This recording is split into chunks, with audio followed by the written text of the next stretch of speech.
Alright mga kaibigan, nandito naman po tayo para ipakita natin ang video ito. I am pretty sure talagang lulundog po tayo sa kasayahan dahil ang good news na ito ay talagang inaantay ng lahat ng mga Pilipino sa ibang bansa at lalong-lalo na dito sa ating bansang minamahal na maharlikang Pilipinas. Okay, alam naman po natin mga kaibigan na inaasam-asam talaga natin itong pagbabalik. Kumbaga dati kasi nag-isip tayo, makakauwi pa ba kaya ang ating pinakamamahal na Tatay Duterte? Okay, di ba po yan ang mga tanong natin sa ating isipan at na nagtatanong ang mga nating kasamahan sa mga lawyer, makakauwi pa kaya si Tatay Digong? Mga kaibigan, ito ngayon ang trending. Ako po yung nauna ngayon na magbalita sa inyo ng good news. Alright, makakauwi na po ang ating pinakamamahal na Tatay Digong. Ika nga, the King is coming to the Philippines. Alright, kaya humanda na kayo, kayong mga bangar. Alright, alala ko tuloy yung ang tawag nito, yung isa kong vlog na tinawag ni Vice Ganda ng Bumbong Panis o Bumbong Panis. Ayan po, talagang mapapanis kayo ngayon. Kumanda ang mga kalaban, kayong mga animal kayo, mga tarantado kayo nagpapakulong na nagkakasabwatan para tawag nito, kidnapin ang aming mahal na Pangulong Duterte at dalhin sa pinakamalayong lugar doon po sa Netherlands. Humanda po kayo mga animal kayo. Okay, so mga kaibigan, ganito pang nangyari dito. Bakit po nag-desisyon ang ICC na pauwiin ang ating mahal na Pangulong Duterte? Dahil po ang kabila, ang kalaban, ang demonyong komunista na nag-file ng itong tinawag na AJK, yung marami dong pinatay ang ating mahal na Pangulong Duterte nung sa kapanahunan na siya po ay namuno bilang ating mahal na Pangulo.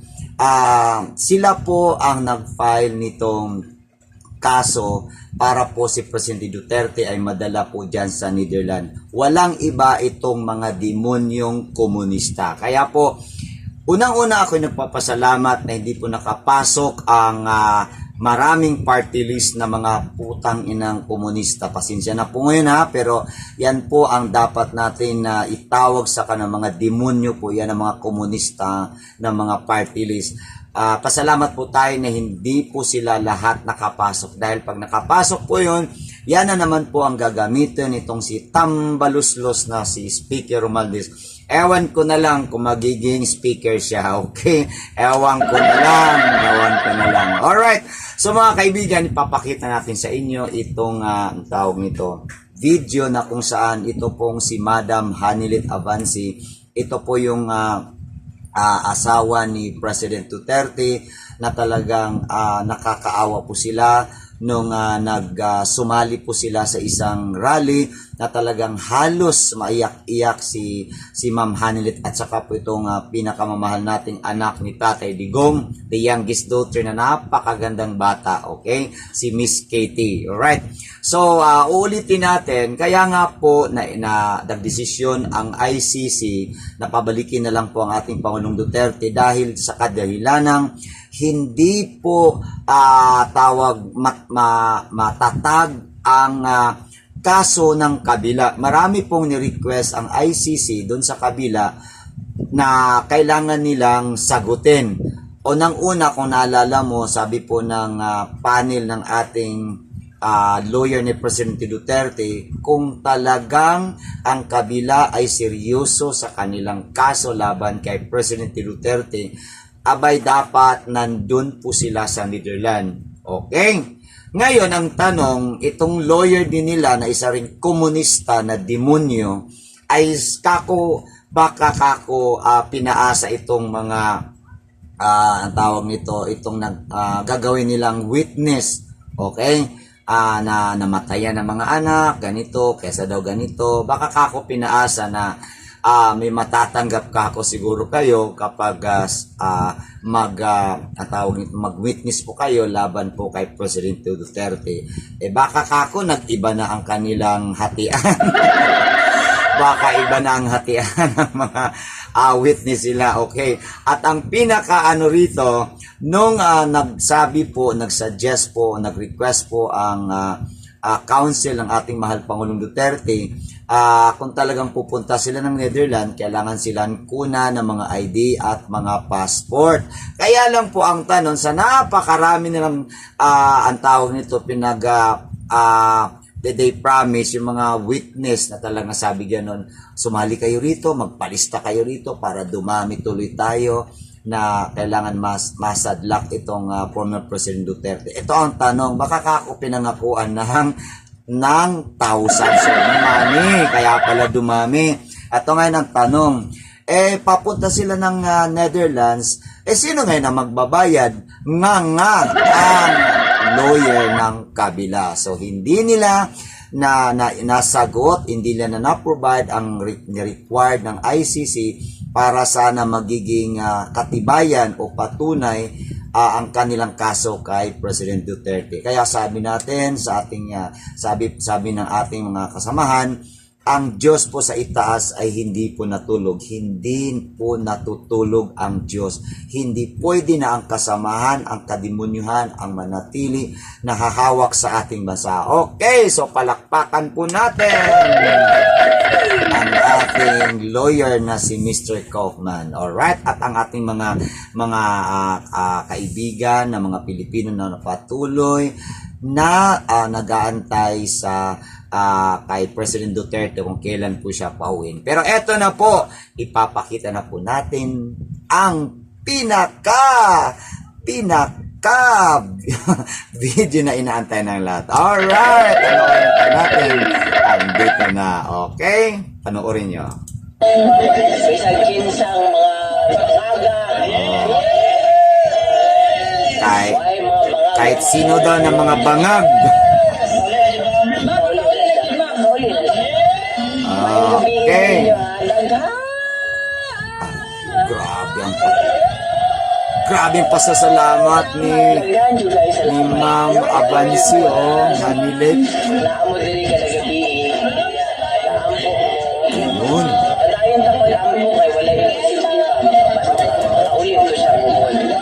Ayun.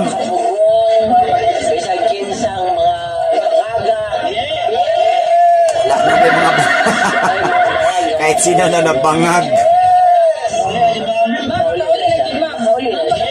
Yeah! Palakpak tayo Kapro Duterte. Makakauwi na siya. Alright. Duterte. Okay. Saya-saya, di ba?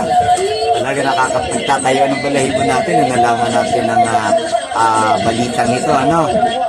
Okay. Ayan ang mga tao nagpapapicture po kay Ma'am Hanilit Abansi. Okay, ayan po. Ayan. Malaking pasalamat po ni Ma'am Abansi Hanilit sa mga taong nagbabantay po sa bahay ni Tate Digong. Ayun, tama.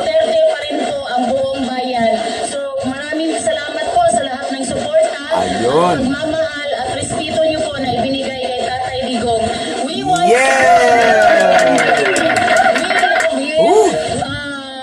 gusto po namin na maiuwi na siya galing sa Netherlands. Naghihintay po kami at hindi po kami uuwi hanggat hindi.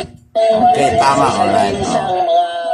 So mga kaibigan, napanood nyo naman po ang video na ito at talagang I'm sure kayo po dyan na nanonood halos lumundag kayo sa tuwa dahil po hindi po natin inaasahan na sa kabila ng lahat of all the storm that happened to the family of Duterte, yung paninira nila, lahat ng kadimunyuhan, okay, halos ang mga Duterte ay gusto na nilang durugin na parang damo, alright?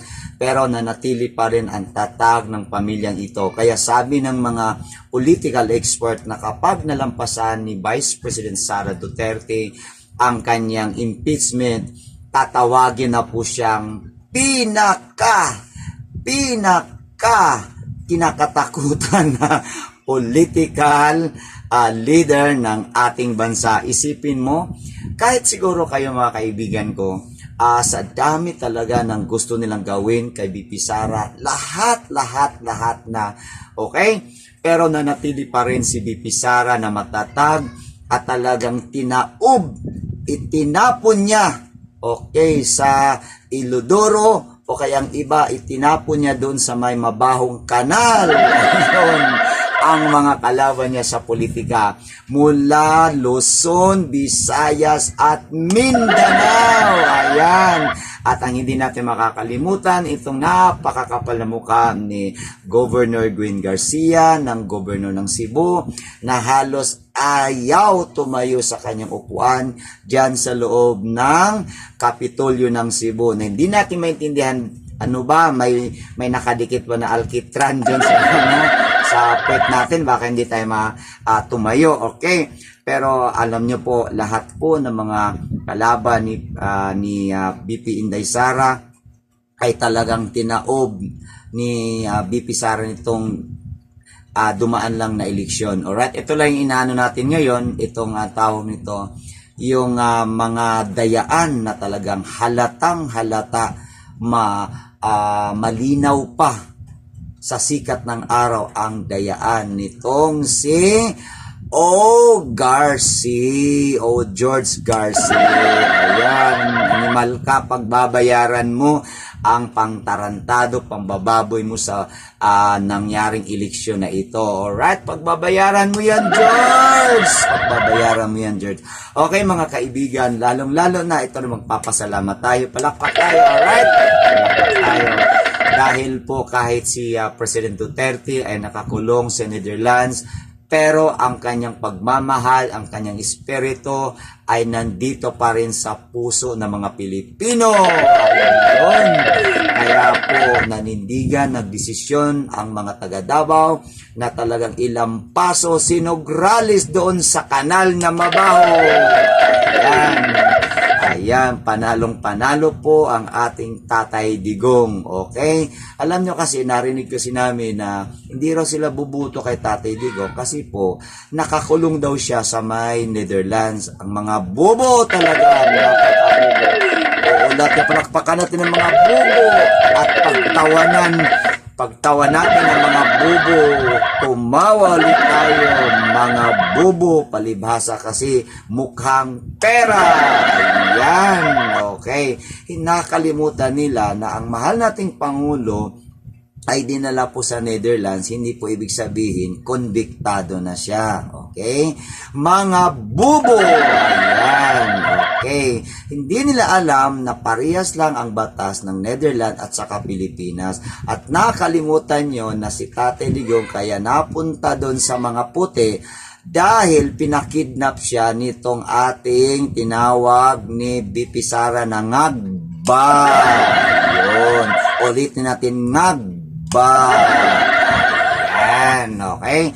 So ngayon, nalaman ng ICC na talagang mahina ang depensa ng kabila, ang tanong, alangan namang i-hold ng ICC for all the years? Okay? Hindi pwede yun. Kailangan kasi, tinitinan ng ICC ang lahat. So, nalaman na talagang puro mga piki pala ang kanilang mga witnesses. Ayan. So, pagdating sa hatian, hindi na sila nagkakaintindihan. Kaya ang iba, nagbaback out ang mga animal. Mga walang hiya. Okay. Lalong-lalo ito yung mga komunistang tarantado. Okay. Alright. So, magpapasalamat po tayo sa Panginoon na dininig po ang ating dasal na makauwi na po ang ating mahal na Pangulong Duterte. At kanina po, nalaman ko na meron din pala silang malaking pagtitipon dyan po sa Netherlands at pupunta din daw doon si BP Sara para po magpasalamat sa napakaraming mga Pilipino doon sa Netherlands at sa walang kupas na pagmamahal nila sa ating mahal na Pangulong natin. Maraming salamat po sa inyo at mangyayari ngayong May 30, 30 o 31 doon po mismo sa park ng harap ng ICC magtitipon po uli ang lahat ng mga Pilipino na nagmamahal sa ating mahal na Pangulong Duterte. Alam nyo po, napakarami mga Pilipino pala na nakatira sa Europa, okay? At saka nung dumating sila doon, halos tag-2 bus, punong-puno, tag-5 bus, at hindi po sila nauubusan ng pagkain dahil mapera po sila eh. Kaya nga po, sabi ni Katie, talagang tataba kasi ang Pilipino talaga doon, mahilig kumain. Okay, pasalamatan po natin ang mga pulis na talagang nagbabantay kay Tatay Digong. Abay, pinagluto din pala nila ang ating mahal na Pangulong Duterte. Marami pong salamat sa inyo. Okay, kako siguro nalaman nila na talagang ang tao na dinala doon sa kanilang ICC ay talagang wala namang kasalanan. So, ramdaman din niya. Alam niyo kasi itong mga puti, itong mga foreigner, hindi ito kagaya ng ibang Pilipino na salbahe. Okay? Salbahe. Okay. Itong mga puti, meron po yan silang damdamin, nakikiramdam yan sila, hindi gaya ng ibang Pilipino na salbahe, gaya ng mga Pilipino banal, mga sympathizer ng mga banal. Okay. Yan po, ang mga puti po ay may sarili po silang pag-iisip. Naramdaman po nila na ang taong dinala doon sa ICC ay talaga na lang walang kasalanan. Dahil halos doon sa Europa ay maraming Pilipino nakapangasawa, nagtatrabaho, and they're all professionals. And they found it out that this guy na nakakulong sa ICC ay talaga namang inosente. At nanalo pa bilang mayor. Ayan. Itinapon sa Ilodoro dun sa mabahong kanal si Nograles. Ayan. Thank you so much sa mga walang hiya. Sa mga walang hiya na naninira kay Presidente Duterte. Okay, so yun lang po ang ating pag-uusapan ngayon. Sana natuwa tayo. I'm pretty sure natuwa kayo nitong ating video na pinakita. At abangan naman natin ang susunod kong vlog. Ito namang interview ng isang kilalang vlogger na taga Davao tungkol po kay Ma'am Katie, yung pong magandang anak po na youngest anak ni President Duterte. Okay? Abangan nyo sa susunod kong vlog dahil papakita natin sino si Katie, ano yung mga paborito na, ano yung ayon ni Katie. Okay? Panoorin nyo po yan. Napakaganda po ng ating Katie. Okay? I-share nyo po itong video natin sa inyong mga kaibigan hanggang umabot kung saan mo ito umabot. Kahit sa Mars, umabot. Walang problema. At umabot sa Mars, sa Saturn, sa Moon, sa Sun, walang problema. Okay? Makakako may mga Pilipinong nakatira doon. Alright? Okay. At huwag nyo rin kalimutan mag-subscribe and share ang video po natin. Okay? Palakpakan po natin ang mga kaibigan po natin, lalo na po sa ating mga OFW na nanonood, naway nasa magandang kalagayan po kayo. Lagi ko pong inuulit na kung hindi po sa mga OFW, matagal na pong tumaob ang ekonomiya ng Pilipinas. Okay. Marami pong salamat sa inyo sa patuloy na pag-subscribe o panonood ng ating video. Alright, and assalamualaikum po sa ating mga kapatid na Muslim. Naway nasa magandang kalagayan po tayo. Alright? Okay, so see you later. Magkikita-kita po tayo sa sunod. Abangan nyo ha ang aking vlog sa sunod. Ito po yung kay Miss Katie, the real life of Katie. Alright, bye-bye po.